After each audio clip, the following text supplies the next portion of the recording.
ನೀವು ಎಷ್ಟೇ ದುಡಿದರೂ ನಿಮ್ಮ ಮನೆಯಲ್ಲಿ ಹಣ ನಿಲ್ಲುತ್ತಿಲ್ವಾ? ಹಾಗಾದರೆ ಈ ಕೆಲಸವನ್ನು ಮಾಡಿ. ಸೂರ್ಯ ಹುಟ್ಟುವ ಮುಂಚೆ ಎದ್ದೇಳಬೇಕು. ದೇವರ ಫೋಟೋ ವಿಗ್ರಹಗಳಿಗೆ ಅಷ್ಟಗಂಧ ಇಟ್ಟು ಪೂಜೆ ಮಾಡಬೇಕು. ಸಾಯಂಕಾಲ 7ರವರೆಗೆ ಮನೆಯ ಮುಖ್ಯದ್ವಾರ ತೆರೆದಿಡಬೇಕು. ಮನೆಯಲ್ಲಿ ಶುಚಿಯಾಗಿ ಇರಿಸಿ ಸಾಯಂಕಾಲ ಧೂಪವನ್ನು ಹಾಕಬೇಕು. ಸಾಯಂಕಾಲ ಹೊಸ್ತಿಲಿಗೆ ಅರಿಶಿಣ ಕುಂಕುಮವನ್ನು ಇಟ್ಟು ಹೂವನ್ನು ಇಡಬೇಕು. ಬೆಳಕು ಹರಿಯುವ ಮುಂಚೆ ಬಾಗಿಲ ಮುಂದೆ ನೀರು ಹಾಕಿ ರಂಗೋಲಿ ಹಾಕಬೇಕು. ಮನೆಯನ್ನು ಒರೆಸುವಾಗ ಸ್ವಲ್ಪ ಕಲ್ಲುಪ್ಪು ಹಾಗೂ ಸ್ವಲ್ಪ ಅರಿಶಿಣ ಹಾಕಿ ಮನೆಯನ್ನು ಒರೆಸಬೇಕು. ಮನೆಯ ಒಳಗೆ ಪ್ರವೇಶಿಸುವಾಗ ಎದುರಿಗೆ ಪರಿಮಳಭರಿತ ಹೂವುಗಳನ್ನು ಇರಿಸಬೇಕು.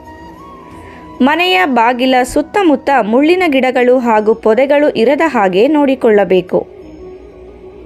ಮನೆಯಲ್ಲಿ ಉತ್ತರದ ಕಡೆಯ ಕಿಟಕಿಗಳನ್ನು ತೆರೆದು ದಕ್ಷಿಣದ ಕಡೆಯ ಕಿಟಕಿಗಳನ್ನು ಮುಚ್ಚಿಡಬೇಕು. ನಿಮ್ಮ ಪರ್ಸ್, ಲಾಕರ್, ಗಲ್ಲಪೆಟ್ಟಿಗೆಯಲ್ಲಿ ಸಂಪೂರ್ಣವಾಗಿ ಹಣ ಖಾಲಿ ಆಗದ ಹಾಗೆ ನೋಡಿಕೊಳ್ಳಿ. ಹಣವನ್ನು ಎಲ್ಲೆಂದರಲ್ಲಿ ಇಡದೆ ಬೀರುವಿನಲ್ಲಿ ಅಥವಾ ಲಾಕರ್ನಲ್ಲಿ ಇಟ್ಟು ಬೀಗವನ್ನು ಹಾಕಬೇಕು. ಮನೆಯಲ್ಲಿ ಹಿಂಬಾಗಿಲು ಏನಾದರೂ ಇದ್ದರೆ ಅದನ್ನು ತೆರೆದಿಡಬಾರದು ಹಾಗೂ ಮುಖ್ಯ ದ್ವಾರವನ್ನು ಯಾವಾಗಲೂ ತೆರೆದಿಡಬೇಕು. ಮನೆಯಲ್ಲಿ ಏನಾದರೂ ನಿಂತ ಲಕ್ಷ್ಮೀದೇವಿಯ ವಿಗ್ರಹ ಅಥವಾ ಚಿತ್ರಪಟವಿದ್ದಲ್ಲಿ ಇದನ್ನು ಮನೆಯಲ್ಲಿ ಪೂಜಿಸಬಾರದು. ನಿಮ್ಮ ಪರ್ಸ್, ಲಾಕರ್ ಅಥವಾ ಗಲ್ಲಾಪೆಟ್ಟಿಗೆಯಲ್ಲಿ ಒಡೆಯದ ಏಲಕ್ಕಿಗಳನ್ನು ಇರಿಸಬೇಕು.